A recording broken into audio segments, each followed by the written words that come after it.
ठीक है, चलते हैं अपने सबसे पहले ओपिनियन की तरफ। चौकेंट सोसाइटी, यहां पर ये बहुत ज्यादा इंपॉर्टेंट है। बेसिकली सोसाइटी को कैसे अपलिफ्ट किया जा सकता है, लेकिन अभी जो है जो सोसाइटी कौन से इश्यूज में जो है वो ट्रैप हो चुकी है, पाकिस्तान कौन से चैलेंजेस में जो है वो ट्रैप हुआ पड़ा, तो इस चीज को यहां पर देखेंगे।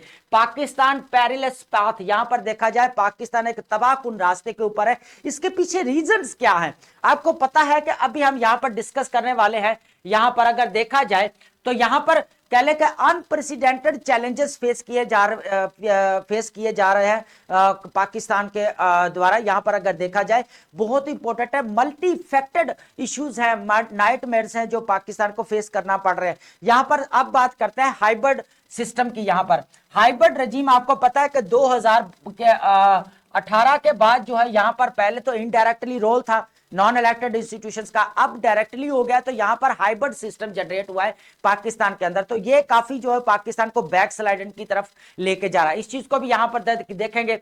This trajectory is undermining democratic institutions. इससे हो क्या रहा है हाइब्रिड सिस्टम की वजह से? एक तो डेमोक्रेटिक इंस्टीट्यूशंस है वो तबाह हो रहे हैं आपके। सेकंड अगर देखा जाए तो इकोनॉमिक स्टैग्नेशन, इकोनॉमिक क्राइसिस जिसको बोलते हैं इकोनॉमिक इंस्टेबिलिटी, वो पाकिस्तान के अंदर बढ़ रही है। उसके बाद अगर देखा जाए इंक्रीजिंग नेशनल इनसिक्योरिटी, उसके बाद नेशनल सिक्योरिटी को भी यहां पर चैलेंजेस फेस करना पड़ रहे हैं। ये जो बहुत सारे थ्रेट्स जो है वो कह लें कि सॉवरेनिटी को यहां पर देखने को मिल रहा है यहां पर। उसके बाद posing significant questions about countries future, यहां पर पता नहीं चल रहा कि पाकिस्तान का जो फ्यूचर डायरेक्शन है वो क्या है। यहां पर नजर ही नहीं आ रहा कि सोशो इकोनॉमिक डेवलपमेंट पॉसिबिलिटी नजर आ रही है, नहीं नजर आ रही, ये एक क्वेश्चन मार्क बन चुका है पाकिस्तान के अंदर। यहां पर अगर देखा जाए सबसे पहले अगर हम यहां पे रीजंस डिस्कस करें तो सबसे पहले रीजंस आती है कॉन्सेंट्रेशन ऑफ पावर। अब कॉन्सेंट्रेशन ऑफ पावर का मतलब यह है कि सारी पावर जो है वो सेंट्रलाइज्ड हो गई है। यहां पर जो सिविलियन गवर्नेंस की उसकी जो पावर है वो कम होती जा रही है, रिड्यूस होती जा रही है। यहां पर अगर देखा जाए तो नॉन इलेक्टेड इंस्टीट्यूशंस का जो इंटरफेरेंस है पॉलिटिकल इंस्टीट्यूशंस के अंदर, तो ये एकदम से हाइब्रिड सिस्टम क्रिएट हो गया जिसकी वजह से बहुत सारे जो है वो डिस्प्यूट क्रिएट हो गए। और यहाँ पर जो सिविलियन गवर्नमेंट से डेमोक्रेटिक रिप्रेजेंटेटिव उनको चैलेंजेस फेस करना पड़ रहा है, वो जो सही काम होता है वो नहीं कर पा रहे। तो यहाँ पर सारी जो है वो पावर के ऊपर जो है वो कॉन्सेंट्रेशन चलेगी एकदम से।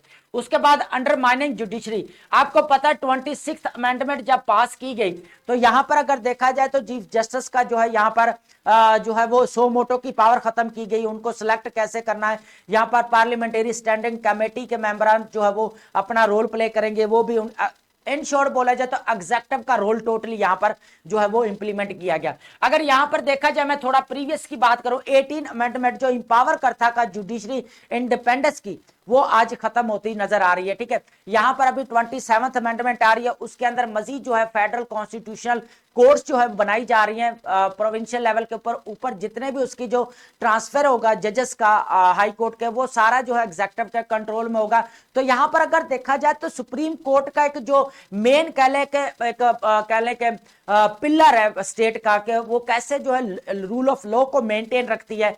ठीक है, तो इस चीज को यहां पर देखना जो है वो बनता है कि यहां पर जो जुडिशियल कह ले कि एकदम पावर जो है उसको रिड्यूस कर दिया गया यहां पर।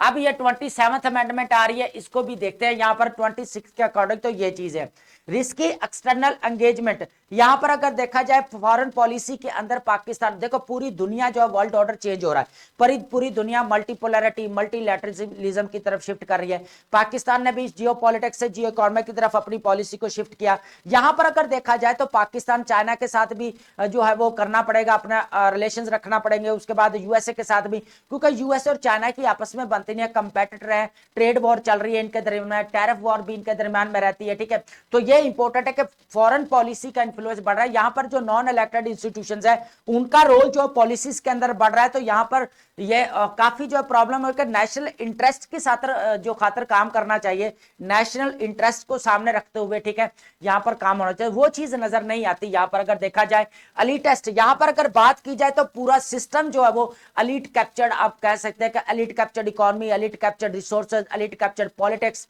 उसके बाद आप कह लें एलीट कैप्चर्ड इंडस्ट्रीज, ये सारा किसके कंट्रोल में? एलीट के। तो यहां पर अगर देखा जाए तो पाकिस्तान क्यों ना पैरेलल पाथ के ऊपर हो, क्यों ना हो, क्योंकि सारा जो है वो कह ले के लोकल जितने भी है बैकवर्ड एरियाज के लोकल जो जितने भी वर्किंग क्लास है, मिडिल क्लास है, उसको अपलिफ्ट किया नहीं जा रहा। हालांकि चाइना क्यों कामयाब हुआ, चाइना ने 800 मिलियन लोगों को अपलिफ्ट किया, पॉवर्टी से निकाला, और आज वही जो है वो कह ले के प्रॉस्पेरस कंट्री है, second largest, 19 to 20 trillion dollar पे जो उनका जीडीपी स्टैंड कर रहा है। तो ये इंपॉर्टेंट है कि जितनी देर पाकिस्तान की प्रॉस्पेरिटी नहीं आ सकती, जितनी देर हम लोकल जितने भी वर्किंग क्लास है, मिडिल क्लास, उनको अपलिफ्ट नहीं करेंगे। यहाँ पर 65% आपकी यूथ है पाकिस्तान की, तो इसको जो है यंग जनरेशन को जो है यूज करना चाहिए यहाँ पर अच्छी सही डायरेक्शन में, ताकि पाकिस्तान के अंदर socio economic and political development possible नजर आए, ठीक है, होती हुई, ठीक है। ये बहुत इंपॉर्टेंट है यहाँ पर, ठीक है। अब यहाँ पर अगर देखा जाए इस चीज को यहां पर खत्म करना पड़ेगा। Rising political autocracy, economic stagnation, insecurity बढ़ रही है, एक्सटर्नल डिपेंडेंसी, ये पाकिस्तान को बैक स्लाइड पे लेकर जा रही है। Replace robust practices with because once historically such regimes have struggled against resilient societies. यहां पर अगर देखा जाए तो टोटली अगर ये जो हाइब्रिड सिस्टम है ये सिविलियंस के लिए जो है वो मे बी एक्सेप्टेबल ना हो, क्योंकि पूरी हिस्टोरिकल अगर उठाकर देखें मिलिट्री डिक्टेटरशिप रहा है 30 ईयर्स का राउंड। तो यहां पर देखा जाए तो जब भी लोकल गवर्नमेंट भी आती थी तो उसको एम्पावर नहीं किया जाता था, ना उसको फाइनेंशियल बैकअप था, ना उसको जो है वो डिसीजन मेकिंग के अंदर इंक्लूड किया जाता। तो एक किस्म का वो वोट बैंक की खातर सारा जो है हिस्टोरिकली किया गया। तो ये इंपॉर्टेंट है कि यहाँ के डेमोक्रेटिक कल्चर को जो है वो मेंटेन रखना, डेमोक्रेटिक इंस्टीट्यूशंस को स्ट्रेंथन करना, ये इंपॉर्टेंट है सबसे। अगर यहाँ पर देखें पाकिस्तान, अब सेकंड जो मोस्ट इंपॉर्टेंट टॉपिक है, पाकिस्तान को एनर्जी क्राइसिस के जो इश्यूज को फेस करना पड़े। अभी आपको मैं बता दूं कि यहाँ पे एलडीए का पेपर हुआ, चीफ ऑफिसर का सेकंड एसए का पेपर हुआ, पीपीएससी ने लिया, उसके अंदर एसए जो दिया गया एनर्जी क्राइसिस के ऊपर दिया गया। तो ये इंपॉर्टेंट है कि एनर्जी क्राइसिस जो पाकिस्तान के अंदर, इसको कैसे हम टैकल कर सकते हैं, कैसे इसको जो है वो कह लें कि हम रिड्यूस कर सकते हैं एनर्जी क्राइसिस को। तो इस चीज को हमें अंडरस्टैंड करने की जरूरत है। सबसे पहले अगर मैं यहां पर बात कर दूं, आपको पता है कि पाकिस्तान के अंदर जितनी भी पावर जनरेशन कंपनीज है वो सारी फॉरनर है। अब वो डिस्को से लेकर आपके जितने भी पीपीएस साइन हुए 1992 के बाद, तो यहां पर अगर देखा जाए तो अब वो उनकी मोनोपोली बढ़ गई है, यहां पर एक किस्म की कह लें कि ब्लैकमेलिंग। तो उसके ऊपर क्या होता है कि जो गवर्नमेंट को वो क्या करते हैं, मैनिपुलेट करते हैं, फिर वो अपने वो मर्जी से जो उसके ऊपर जो कॉस्ट इलेक्ट्रिसिटी की लगाते हैं, ठीक है। तो यहां पर क्या होता है, जो लोकल सार्फिन है वो उसको अफोर्ड नहीं कर पाता, क्योंकि उसके पास जो है वो लोकल बिजनेस ही नहीं है, ठीक है। अगर वो सेल्फ बिजनेस उसके अंदर उसके पास हो तो वो अफोर्ड कर सके ना। लेकिन आज पूरी दुनिया जो है सोलर रेवोल्यूशन की तरफ जा रही है, पाकिस्तान क्या इस चीज के लिए रेडी है, इस चीज को हम यहां पर देखेंगे। तो पाकिस्तान को जो है यहां पर सबसे पहले आउटडेटेड इंफ्रास्ट्रक्चर के ऊपर काम करने की जरूरत है। जितना भी एनर्जी क्राइसिस को खत्म करने के लिए पाकिस्तान के अंदर जितने भी आउटडेटेड आर्कियाक ओल्ड फैशन जितने भी इंफ्रास्ट्रक्चर है उनको खत्म करना पड़ेगा। ट्रांसमिशन सिस्टम को यहां पे इंप्रूव करना पड़ेगा, ताकि जो है वो एनर्जी क्राइसिस के ऊपर काबू पाया जा सके। यहां पर ट्रांसमिशन सिस्टम के ऊपर है inconsistent threaten to derail Pakistan clean energy जो एंबिशन है उसको जो है वो कह लें कि चैलेंज फेस करना पड़ रहा है यहां पर। उसके बाद अगर हम यहां पर देखें विंड पावर को यहां पर यूज किया जा सकता है। अगर मैं बात करूं यहां पर सोलर सिस्टम की, तो वो बहुत ज्यादा इंपॉर्टेंट है। सेकंड नंबर पे vast renewable potential, the country possesses immense solar and wind resources. यहां पर अगर देखा जाए तो पाकिस्तान के अंदर सोलर कह लें कि रेवोल्यूशन बहुत ज्यादा। ये लास्ट टाइम हमने ओपिनियन एक एनालाइज की थी जिसके अंदर पाकिस्तान का हम बात कर रहे थे कि सोलर रेवोल्यूशन पाकिस्तान के अंदर आना चाहिए, ताकि एनर्जी क्राइसिस के ऊपर काबू पाया जा सके। जितने भी एफडीआई कंपनी है, फॉरेन डायरेक्ट इन्वेस्टमेंट जो इधर कर रही है, इलेक्ट्रिसिटी पावर जनरेट कर रही है, उनको जो है उनके जो हेजिमोनिक बिहेवियर है उसको खत्म किया जा सके, वो रिड्यूस किया जा सके। तो यहां पर 49 कह लें कि % गीगावाट जो है वो यहां पर सोलर पैनल पाकिस्तान के अंदर इंपोर्ट किए गए। जो आप रूफटॉप के ऊपर देखें, रूफटॉप के ऊपर छतों के ऊपर सोलर पैनल्स लगे हुए, यहां तक कि वो अपनी बिजली क्रिएट करके वो मार्केट्स के अंदर भी वो अपनी सेल कर रहे हैं, उनको पर डे के हिसाब से दे रहे थे, यहां पर रेवेन्यू जनरेट कर रहे हैं। ऐसा पाकिस्तान के अंदर नहीं हो रहा, चाइना के अंदर, ये जापान के अंदर, ये जितने भी कंट्रीज इनके अंदर क्या कर रहे हैं कि वो घरों में बिजली पैदा कर रहे हैं सिस्टम, और साथ नेबर्स है उनको भी दे रहे हैं, है ना, उससे अपना पैसे भी कमा रहे हैं। तो ये भी एक चीज यहां पर नजर आती है कि सोलर सिस्टम जो है लाना पड़ेगा। यहां पे जो इंस्टीट्यूशंस है, ग्रिड सिस्टम है, उनको अगर अपग्रेड करना है तो यहां पर सोलर सोलर जो सिस्टम है उसको टच देना पड़ेगा। जो वर्चुअल प्लांट्स है, जो हम बात कर रहे थे सोलर वर्चुअल प्लांट्स, जिसके अंदर क्या होता है कि ये सोलर प्लेटेज यूज की जाती है, पैनल्स यूज किया जाता है, बैटरीज यूज की जाती है, जो रूफ टॉप्स के ऊपर लगी होती है, छतों के ऊपर, है ना, तो उनको यूज किया जाता है। तो ग्रिड को भी इसी तरह मॉडर्नाइज यहां पर करना पड़ेगा। तो ये इंपॉर्टेंट है। थर्ड नंबर अगर देखा जाए स्ट्रेटेजिक ग्रिड इन्वेस्टमेंट, यहां पर जो है ग्रिड के ऊपर जो इन्वेस्टमेंट है वो करना बहुत ज्यादा इंपॉर्टेंट है। स्ट्रेटेजिकली करना पड़ेगी, मॉडर्नाइजेशन लानी पड़ेगी इसके अंदर, ओल्ड इंफ्रास्ट्रक्चर को ऑलरेडी खत्म करना पड़ेगा, ठीक है। यहां पर अगर देखा जाए तो पॉलिसीज जो है वो कंसिस्टेंट होनी चाहिए, इंस्टीट्यूशनल रिफॉर्म होने चाहिए जितने भी हैं, ठीक है, जितने भी आपके कहले के इंस्टीट्यूशंस है पावर जनरेशन, उनको रिफॉर्म करना पड़ेगा, क्योंकि उनके अंदर जो ब्लैक शीप्स बैठे हैं उनको यहां पर खत्म करना पड़ेगा। उसके बाद इन्वेस्टमेंट रेजिलियंस, यहां पर इन्वेस्टमेंट जो है वो काफी लचकदार होनी चाहिए, उसके अंदर फ्लेक्सिबिलिटी नजर आए ताकि जो एनर्जी क्राइसिस के ऊपर काबू पाया जा सके। पाथ टू रेजिलियंट फ्यूचर अगर बात की जाए, यहां पर मॉडर्नाइजेशन जो है वो एकदम से एनर्जी कॉस्ट को खत्म कर सकती है। अभी मैंने बात की है कि सोलर रेवोल्यूशन अगर पाकिस्तान के अंदर आता थी, ये पाकिस्तान के लिए बेस्टेस्ट वे है कि एनर्जी क्राइसिस के ऊपर हम काबू पा सकते हैं। ये बहुत इंपॉर्टेंट है। गवर्नमेंट को चाहिए कि ये सोलर सिस्टम को यहाँ पर जो कह लें कि सोलर पैनल्स हैं, बैटरीज हैं, इनको जो है यहाँ पर कनेक्ट करना चाहिए। जो ये ओल्ड ट्रांसमिशन सिस्टम है ना पावर का, इसको भी अपग्रेड करना चाहिए और कोई ऑल्टरनेटिव जो इसका सोल्यूशन देखना जरूरी है, क्योंकि दुनिया जो है डिजिटलाइजेशन की तरफ जा रही है। तो यहाँ पर पाकिस्तान को भी डिजिटलाइज्ड जो और स्ट्रेटेजिक यहाँ पर जो है वो कह लें कि स्टेप्स लेने की जरूरत है यहाँ पर, ठीक है। एनर्जी क्राइसिस को इसी तरह जो खत्म किया जा सकता है। अगर overcoming power politics and bureaucratic जो बहुत ज्यादा हर्डल्स अगर देखे जाए तो पॉलिटिकल इंटरफेरेंस है यहाँ पर, फिर उसके बाद अगर देखा जाए ब्यूरोक्रेटिक भी यहाँ पर इन्वॉल्व, तो यहाँ पर देखा जाए तो ये बहुत सारी चीजें जो इंस्टीट्यूशंस को जो है यहाँ पर कह लें कि मैनिपुलेशन की तरफ आते हैं यहाँ पर। तो इन चीजों को यहाँ पर खत्म करना चाहिए। जो लॉन्ग टर्म कह लें कि एनर्जी क्राइसिस पाकिस्तान के अंदर चलेगा उसको खत्म किया जा सकता है। अब इससे होगा क्या, फिर लॉन्ग टर्म आपकी स्टेबिलिटी भी आ जाएगी, यहाँ पर इन्वेस्टमेंट भी होगी। तो ये चीजें फिर क्या करेंगी, एक रीन्यूएबल एनर्जी को जहां पर एक्सप्लोर करना यहाँ पर जरूरी है, तो वो एक्सप्लोर हो जाएगा और इंश्योर भी हो जाएगी। तो यहाँ पर इन चीजों को, ये स्टेप्स बहुत ज्यादा इंपॉर्टेंट है आपके, ये रेमेडीज है आपके लिए, ठीक है, जो आप एनर्जी क्राइसिस में यहाँ पर दे सकते हैं। तो ये बहुत ज्यादा इंपॉर्टेंट है, ठीक है। उसके बाद हम बात करते हैं यहाँ पर फॉरेन पॉलिसी ऑफ यूएसए की। फॉरेन पॉलिसी क्या है यहाँ पर, गजा को लेकर पाकिस्तान की फॉरेन पॉलिसी, मुस्लिम स्टेट्स की फॉरेन पॉलिसी यहाँ पर देखेंगे, वो इंपॉर्टेंट है। सबसे पहले अगर मैं यहाँ पर बात करूं, यूएई रूल्स आउट ज्वाइनिंग गजा फोर्स विदाउट क्लियर प्लान। तो यहाँ पर अगर देखा जाए तो 2020 के अंदर, 2020 के अंदर क्या किया था कि ये अरब कंट्री ने यहाँ पे अब्राहम जो है वो कह लें कि यहाँ पर जो है वो अकॉर्ड इनके साथ जो है वो साइन किया था। इससे हुआ क्या कि एक किस्म का यही दुनिया में तासुर जा रहा था कि यहाँ पर अरब स्टेट ने जो इजराइल को एक्सेप्ट कर लिया, एक्नॉलेज कर लिया या तस्लीम कर लिया, ठीक है।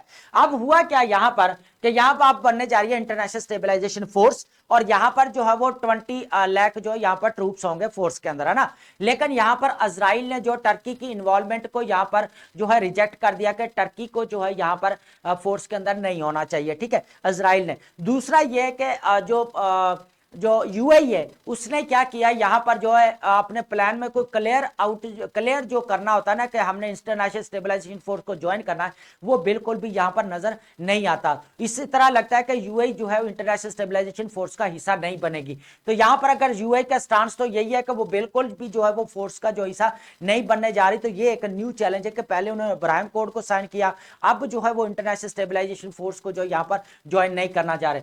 अब आईएसएफ की बात की जाए यहाँ पर इंटरनेशनल स्टेबलाइजेशन फोर्स की, तो यहां पर एक ही बात की जाती है कि डोनाल्ड ट्रंप यहां पर चाहिए इनको 9 वोट्स। कितने चाहिए? 9 वोट। तो यहां पर डोनाल्ड ट्रंप का कहना है कि हमें अरब कंट्री की जो है वो कह लें कि उनकी सपोर्ट हासिल है और ये इसको साइन करेंगे और यहाँ पर जो है फिर पीस लेकर आया जाएगा। तो यहाँ पर अगर देखा जाए तो जो दुनिया की डिमांड है जितने भी स्टेट्स हैं उनके यह है कि यूएनओ का मैंडेट होना यहाँ पर जरूरी है। किसका? यूएनओ का मैंडेट होना जरूरी है। और ये आईएसएफ का पर्पस क्या होगा इस चीज को भी हम डिस्कस करेंगे। यूएस और इजराइल के दरमियान में क्या टॉक्स चल रही है इस चीज को भी हम देखने वाले हैं। अगर यहाँ पर सबसे पहले देखा जाए तो हमास को डिसआर्म करना है। सबसे पहले पर्पस क्या है यहाँ पर देखा जाए तो यह इंटरनेशनल स्टेबलाइजेशन फोर्स का यहाँ पर सबसे पहले अगर देखा यूएस एनवे जो जैरेड कुशनेर और इजराइल नेतन्याहू के दरमियान में जो बातचीत हुई है ना, ये बहुत इंपॉर्टेंट स्टेटमेंट है, नोट कर लें। इनके दरमियान में ये बात हुई कि सबसे पहले तो हमने डिसआर्म करना है जो हमास को, ठीक है, हमास को डिसआर्म करना है। सेकंडली हम डीमिलिटराइज जितने भी हमास के ग्रुप यहां से निकालना है, गजा को पीस लेकर आना है। Permanently removing Hamas from any governance rule, और परमानेंट हमास को हमेशा के लिए यहां पर गवर्नेंस से हटाना है। इसका मतलब क्या जाता है कि इजराइल ने एकदम से कंट्रोल कर लिया इसके ऊपर, तो ये एक चीज समझ आती है। तो इन दोनों की जो डिस्कशंस हुई है ये इंपॉर्टेंट है, ये नोट करके रखें अपने पास। उसके बाद है हमास रिजेक्शन, हमास ने इस चीज को रिजेक्ट किया है। हमास की डिमांड्स बेसिकली ये है कि सबसे पहले यहां पर जो इजराइल फोर्सेस को यहां पर विदड्रॉ करना चाहिए, ठीक है, देन हम जो है यहां पर डिसआर्म होंगे, अपने जो हथियार नीचे फेंकेंगे।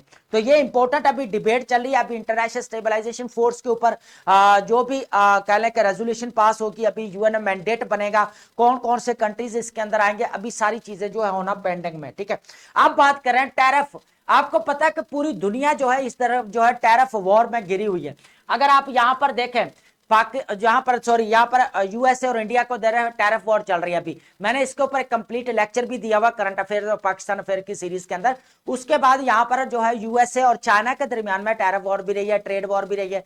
अब जो है पूरी दुनिया जो टैरिफ की तरफ बढ़ रही है, तो पाकिस्तान के वर्ल्ड बैंक ने यहां पर अवेयर किया था। वर्ल्ड बैंक ने कहा था कि आपके 10 एग्रीमेंट ऐसे हैं जो बिल्कुल सुपरफिशियल है, ठीक है, उनके ऊपर आपको जो है काम करना पड़ेगा, रिस्ट्रक्चर करना पड़ेगा अपने 10 एग्रीमेंट्स को। ये वर्ल्ड बैंक ने जो है भी सजेशन दिया, रिकमेंडेशन दी है, ठीक है। हमने लास्ट इसको जो है यहां पर एनालिसिस किया हुआ। यहां पर Pakistan existing protectionist tariff system cost economy billions and we, ये प्रोटेक्शनिस्ट सिस्टम है ना, जो टैरिफ सिस्टम जो कह लें कि पाकिस्तान के अंदर एलीट कैप्चर्ड इकोनॉमी है ना, जो एलीट कैप्चर्ड इंडस्ट्रीज है, एलीट कैप्चर्ड रिसोर्सेज है, इसी की वजह से पाकिस्तान को अगर देखा जाए तो एनुअली बिलियंस डॉलर का नुकसान हो रहा है। तो पाकिस्तान को देखे, चाइना की यहां पर एग्जाम्पल देते हैं हम। यहां पर चाइना ने जो है वो 800 मिलियन लोगों को अगर पॉवर्टी से निकाला है, तो आज वही सेकंड लार्जेस्ट जो है वो यहाँ पर इकोनॉमी है। 19 to 20 ट्रिलियन डॉलर पे जीडीपी उनका स्टैंड कर रहा है अभी इस वक्त, ठीक है। यहाँ पर देखा जाए तो फिर ये चीजें क्या कर रही हैं, हिंडरिंग इंडस्ट्रियल कंपेटिटिवनेस को भी रोक रही हैं, ठीक है। यहाँ पर इंडस्ट्रीज की जो प्रोडक्शन उसको भी रोक रही हैं। डेटरिंग इन्वेस्टमेंट करने को भी यहाँ पर रोक रही हैं, जितने लोग इन्वेस्टमेंट करना चाह रहे हैं। तो अब आपको पता है कि लोग यहाँ से जो है वो बाहर शिफ्ट हो रहे हैं। उसकी वजह यह क्या है, यहां पर कोई फ्रेंडली बिजनेस या वो चीजें नजर नहीं आ रही। टैरिफ टैक्स बहुत ज्यादा जो है वो लगाए जा रहे हैं, बजाय इसके इंडस्ट्रीज बढ़ाई जाए, प्रोडक्शन बढ़ाई जाए, उसके ऊपर काम, ये टैक्स ज्यादा बढ़ाए जा रहे हैं। अब यहां पर ये चीजें भी, कब तक ये निजाम चलेगा, है ना। तो ये इस तरह जो है ये चीजें जो है वो पाकिस्तान को घेरे हुए हैं। तो टैरिफ्स के ऊपर रिफॉर्म्स करना पड़ेंगे, रिस्ट्रक्चर करना पड़ेंगे, ताकि जो है वो कंट्री इकोनॉमिक ग्रोथ की तरफ जाए, ठीक है। Bold reforms are crucial to boost exports. यहां पे सबसे पहले अगर देखा जाए ना, इकोनॉमिक ग्रोथ जो आपकी होती है वो इंपॉर्टेंट है एक्सपोर्ट्स के ऊपर, है ना। जितनी देर आपकी एक्सपोर्ट्स नहीं बढ़ेंगी उतनी देर तक आपका जो है इकोनॉमिक ग्रोथ नहीं होगी। चाहे आप हजारों बेल आउट प्रोग्राम्स ले लें, चाहे आप फंड्स ले लें, चाहे आप एड्स ले लें, फॉरेन लोन्स ले लें, लेकिन कोई फायदा नहीं होगा जितनी देर आपकी एक्सपोर्ट्स नहीं बढ़ेगी। एक्सपोर्ट्स तब बढ़ती हैं जब आपकी इंडस्ट्रीज स्ट्रांग होती है, इंडस्ट्रीज के अंदर प्रोडक्शन बढ़ती है। अगर इंडस्ट्रीज के अंदर काम ही नहीं करेंगी, पाकिस्तान के अंदर इंडस्ट्रीज काम नहीं करेंगी, तो ये लॉस होगा पाकिस्तान के लिए। तो हम यहाँ पर क्या करेंगे कि इंडस्ट्रीज प्रोडक्शन के ऊपर काम करने की जरूरत है हमको, ठीक है, वो इसको जो है अपलिफ्ट करना चाहिए, ठीक है। तो ये जरूरी है यहाँ पर ये चीज, ठीक है। सबसे पहले टैरिफ स्ट्रक्चर्स के ऊपर काम करना पड़ेगा। सिंपलीफाई ओवरली कॉम्प्लेक्स जो टैरिफ रजीम है इसको देखना, ये हमारा ही सिस्टम है, सारी बात हो रही है यहाँ पर। तो rationalising rates and eliminating this sort of exemption, यहाँ पर जो बार बार जो एग्जाम्पशन और सब्सिडीज दी जाती है ना, क्योंकि आपको पता है लीड कैप्चर्ड इंडस्ट्रीज है, अब लीड कैप्चर्ड इंडस्ट्रीज उनको एग्जाम्पशन दी जाती है, वो उनको सब्सिडीज दी जाती है, वो सामने से मैनिपुलेट करेंगे। अगर आप सब्सिडीज नहीं देंगे तो हम प्रोडक्शन रोक दें, हम ये कर, अब मैनिपुलेशन भी उधर से चलती है। तो पाकिस्तान फिर गवर्नमेंट को क्या करना पड़ता है, मजबूरन ये स्टेप्स लेना पड़ता है। लेकिन यहां पर देखा जाए तो यहां पर अभी मैंने यहां पर बात की जा रही है, ये बेसिकली सारा जो प्लान दिया गया है ये आपका Pakistan institute of development economics का है, उनके अकॉर्डिंग हम इसको जो है वो आर्टिकल को यहां पर डिस्कस कर रहे हैं। ये बहुत इंपॉर्टेंट आर्टिकल है यहां पर। तो यहां पर अगर देखा जाए तो ये जितना एग्जाम्पशन दी जा रही है ना सब्सिडी, इसको खत्म किया जाना चाहिए ताकि जो ट्रांसपेरेंसी और एफिशिएंसी लाई जा सके पाकिस्तान के अंदर। उसके बाद बूस्ट एक्सपोर्ट ओरिएंटेड ग्रोथ, यहां पर जितने भी टैरिफ लगाए जा रहे हैं जो एक्सपोर्ट्स के ऊपर, तो यहां पर थोड़ा लीनियंट होने चाहिए ताकि इंडस्ट्री की जो प्रोडक्शन है वो भी बढ़े और ग्लोबल सप्लाई चेन जो है वो भी पाकिस्तान के प्रोडक्शन की बढ़े और ग्लोबल मार्केट्स तक जो है उनको एक्सेस हासिल हो। ठीक है, ये इंपॉर्टेंट है यहां पर। ठीक है, एक्सपोर्ट्स को भी बढ़ाते जाए, बढ़ेगी जब जब टैरिफ्स को थोड़ा सा लीनियंट रखना पड़ेगा यहां पर। तो regulatory and additional custom duties जो लगाई जाती हैं, जो एंटी एक्सपोर्ट बायसनेस है जो, ठीक है, तो उनको एक्सपोर्ट्स के ऊपर बिला वजह जो ड्यूटीज लगाई जा रही हैं उनको थोड़ा कम करना पड़ेगा। ठीक है, अब फौरी तौर पर लगाते हैं कि फायदा होगा, एकदम से इकोनॉमी जमा होगी, रिजर्व इकट्ठे होंगे, लेकिन वही नुकसान होता है, वो लॉन्ग टर्म के लिए नहीं चलता, वो छोड़ के फिर बाहर शिफ्ट हो जाते हैं। तो यहां पर ये इश्यू है। उसके बाद अगर यहां की बात की जाए प्रमोट इंडस्ट्रियल अपग्रेडिंग, यहां पर सबसे पहले अगर किया जाए तो इंडस्ट्रीज को जो है अपग्रेड किया जाना चाहिए। यहां पर सबसे पहले यहां पर lowest on raw material, moderate on intermediates and highest on consumer goods to attract high level value sector investment. तो सबसे पहले जितने भी इंडस्ट्रीज है उनको देखना पड़ेगा। ठीक है, तो यहां पर जो इंडस्ट्रीज की अगर प्रोडक्शन बढ़ानी पड़ेगी तो बहुत सारी चीजें भी यहां पर जरूरी होता है, स्किल्ड वर्कर की जरूरत है, यहां पर टैरिफ्स को थोड़ा लीनियंट करना पड़ेगा, टैक्स को थोड़ा देखना पड़ेगा, रिस्ट्रक्चर करना पड़ेगा। तो ये चीजें इंपॉर्टेंट है यहां पर। उसके बाद अगर यहां पर हम बात करें अलाइन ऑटो सेक्टर टैरिफ, या जितने भी ऑटो सेक्टर कह लें कि यहाँ पर ऑटोमेटिव पॉलिसीज जो बनाई जाते हैं तो उनके अंदर जो है यहाँ पर थोड़ा लीनियंट रहना पड़ेगा। यहाँ पर टैरिफ्स को काम किए जाने चाहिए ताकि इंडस्ट्रीज काम करें, प्रोडक्शन बढ़ाए, ताकि उनके ऊपर एक्सपोर्ट जो है उनकी जो है पॉसिबिलिटी नजर आए। रिडक्शन, यहाँ पर जो ड्यूटी रिडक्शन की बात की है, रिमूव एडिशनल लेवीज, जो जुर्माने आयद किए जाते हैं ना एडिशनल, ताकि इकोनॉमिक जो है वो कह लें कि रिजर्व बढ़े या इकोनॉमिक ग्रोथ हो, तो नहीं होगी, क्योंकि वो फौरी तौर पर आप जुर्माने लगाते हैं वो एक्सेप्ट कर लेते हैं, लेकिन वो बाद में आस्ते आस्ते अपना बिजनेस खत्म करके बाहर शिफ्ट हो जाते हैं। तो ये सबसे बड़ा लॉस है। अगर यहाँ टाइमली इंप्लीमेंटेशन की जाए दीज रिफॉर्म्स की, तो यहाँ पर जो है नेशनल टैरिफ पॉलिसी 2025 से 2030 की बहुत इंपॉर्टेंट है। ये पॉलिसी नोट डाउन कर लें, नेशनल टैरिफ पॉलिसी 2025 टू 30, ये इंपॉर्टेंट है यहाँ पर रेफरेंस देने के लिए।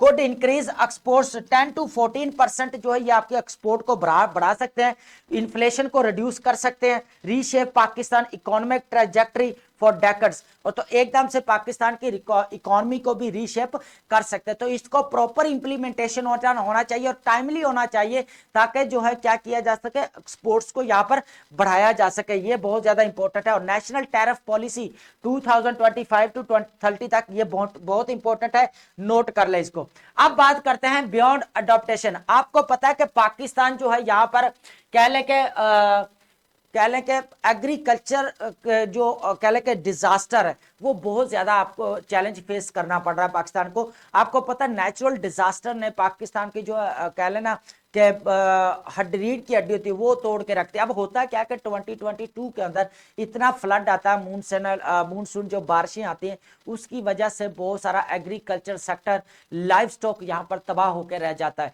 तो ये बहुत इंपॉर्टेंट है। आज हम बात करने वाले हैं कि जो पाकिस्तान अफेयर के अंदर, करंट अफेयर के अंदर या आपका किसी भी पेपर के अंदर जो एग्रीकल्चर सेक्टर को लेकर हो सकता है आपका ऐसे भी पूछा जा सकता है, क्योंकि पीएमएस में ये ऐसे आ चुका है। यहाँ पर आपका सेकंड पेपर जो ऐसे का होता है उसके अंदर एग्रीकल्चर रिफॉर्म्स वो कैसे किए जा सकते हैं, ये इंपॉर्टेंट है। तो यहां पर जो आज हम डिस्कस करने वाला है बहुत इंपॉर्टेंट है। एग्रो इकोलॉजी जो सिस्टम है ये क्या है, इसको अंडरस्टैंड करने की जरूरत है। एग्रीकल्चर सेक्टर की जो प्रोडक्शन कैसे बढ़ाई जा सकती है, फूड इनसिक्योरिटी जो इन फ्यूचर में होने वाली उसको कैसे टैकल किया जा सकता है, यहाँ पर इस चीज को यहाँ पर हम देखेंगे। और ये बहुत इंपॉर्टेंट है, ये हमारा एज ए रेफरेंस और एज ए आपने एग्जांपल देने के लिए बहुत ज्यादा इंपॉर्टेंट है। लर्न करते हैं यहाँ पर सबसे पहले अगर देखा जाए एग्रो इकोलॉजी को यहाँ पर समझने की जरूरत है। The path to resilient future, resilient future की बात की जा रही है कि एग्रीकल्चर का जो फ्यूचर है पाकिस्तान, आपको पता है पाकिस्तान को एज ए एग्रीकल्चर स्टेट माना जाता है पूरी दुनिया के अंदर, ठीक है। लेकिन माना तो जाता है, लेकिन हम यहाँ पर क्या करें, जो है ना वो अननेसेसरी जो है यहाँ पर सोसाइटीज बनाई जा रही हैं, कमर्शियल एरिया में कन्वर्ट किया जाए, तो यहाँ पर जो कह लें कि एग्रीकल्चर सेक्टर है वो तबाह हो रहा है। एक रीजन ये भी है। हमें यहाँ पर देखना पड़ेगा जो सेक्टर एग्रीकल्चर सेक्टर बचा है जहाँ पे जमीनें, उनको कैसे डील किया जा सकता है। सबसे पहला एग्रो इकोलॉजी, ये बहुत ज्यादा इंपॉर्टेंट है।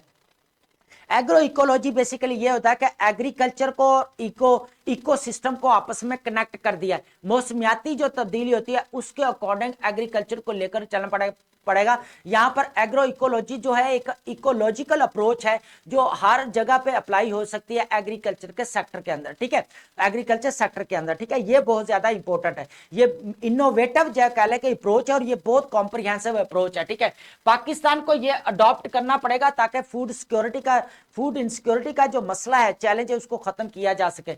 इंब्रेसिंग agro ecology offers Pakistan transformative vision, तो ये बहुत इंपॉर्टेंट है कि एग्रो इकोलॉजी अपना रोल प्ले कर सकता है, क्योंकि ये मौसमियाती तब्दीली, इकोसिस्टम को, इकोलॉजी को और एग्रीकल्चर सेक्टर को आपस में हम कनेक्ट करके इसको डील किया जाता है यहाँ पर एग्रीकल्चर सेक्टर को। Moving beyond incremental challenges to truly regenerate agriculture system, ये इंश्योर कर सकता है कि एग्रीकल्चर सिस्टम को दोबारा रीजनरेट किया जा सके पाकिस्तान के अंदर। यहाँ पर अप्लाई कहाँ पे होता है, इस चीज को हम यहाँ पर देख रहे हैं एग्रो इकोलॉजी को। प्रिंसिपल्स और जो इसके एलिमेंट्स है ना वो तकरीबन अप्लाई हो सकते हैं तमाम एग्रीकल्चर्स की फॉर्म है ना, हर फॉर्म्स के ऊपर ये अप्लाई हो सकते हैं, चाहे उसके अंदर फूड प्रोडक्शन सिस्टम हो, चाहे उसके अंदर क्रॉप्स हो आपकी, चाहे आपका लाइफ स्टॉक हो, चाहे पेस्टोरल सिस्टम हो, चाहे आपका एग्रो फॉरेस्ट्री हो, चाहे आपका फिशरीज हो, चाहे आपका एक्वाकल्चर हो, ठीक है, आबीकल्चर, ये जो है बहुत ज्यादा इंपॉर्टेंट है। हर फॉर्म के अंदर जो है इसके एलिमेंट्स को जो है हर फॉर्म के लिए एग्रीकल्चर की ये जितने भी प्रिंसिपल्स हैं, एलिमेंट्स हैं, इनको अप्लाई किया जा सकता है, जिसकी वजह से क्या होगा, यहाँ पर सबसे पहले देखा जाए बूस्ट बायोडाइवर्सिटी। आपको पता है नेचुरल डिजास्टर्स की वजह से, क्लाइमेट चेंज की वजह से, ग्लोबल वार्मिंग की वजह से बायोडाइवर्सिटी यहाँ पर लॉस हो रही है, तो इसको दोबारा रिटेन करने के लिए, रीजनरेट करने के लिए एग्रो इकोलॉजी बहुत ज्यादा इंपॉर्टेंट है, इसकी तरफ आना पड़ेगा। तो ये बहुत ज्यादा इंपॉर्टेंट चीज है, ठीक है। उसके बाद ये क्या करता है, रिड्यूस केमिकल इनपुट्स, जितने भी केमिकल्स होते हैं जहरीले, उनको जो है ये रिड्यूस करता है, कम करता है एग्रो इकोलॉजी। जितने भी स्प्रे खादें जितनी भी हम डाल रहे हैं, यूरिया, तो ये एकदम से फर्टाइल जमीन जो है बनाता है सॉइल को, ठीक है। यहाँ पर देखा जाए वाटर कंजर्वेशन प्रैक्टिसेस बहुत इंपॉर्टेंट होती हैं। उसके बाद इनहैंस सॉइल हेल्थ, जमीन की जो है फर्टिलाइजर जो कैपेसिटी है, फर्टाइल कैपेसिटी को जो है ये बढ़ाता है, तो ये बहुत ज्यादा इंपॉर्टेंट है। पाकिस्तान के एग्रीकल्चर सेक्टर को स्ट्रॉन्ग करने के लिए एग्रो इकोलॉजी की तरफ जाना पड़ेगा, क्योंकि ये एक इनोवेटिव अप्रोच है और ये आपकी एक इकोलॉजिकल अप्रोच है जो इकोसिस्टम के साथ इसको रिलेट करके काम किया जाता है, और ये एग्रीकल्चर के तमाम फॉर्म्स जितने भी हैं उनके अंदर अप्लाई किए जा सकते हैं, ठीक है। उसके बाद हम चलते हैं, बहुत इंपॉर्टेंट है हमारे पास आज वर्ड्स हम डिस्कस करने वाले हैं। सबसे पहले वर्ड है हमारे पास प्रोलॉन्ग।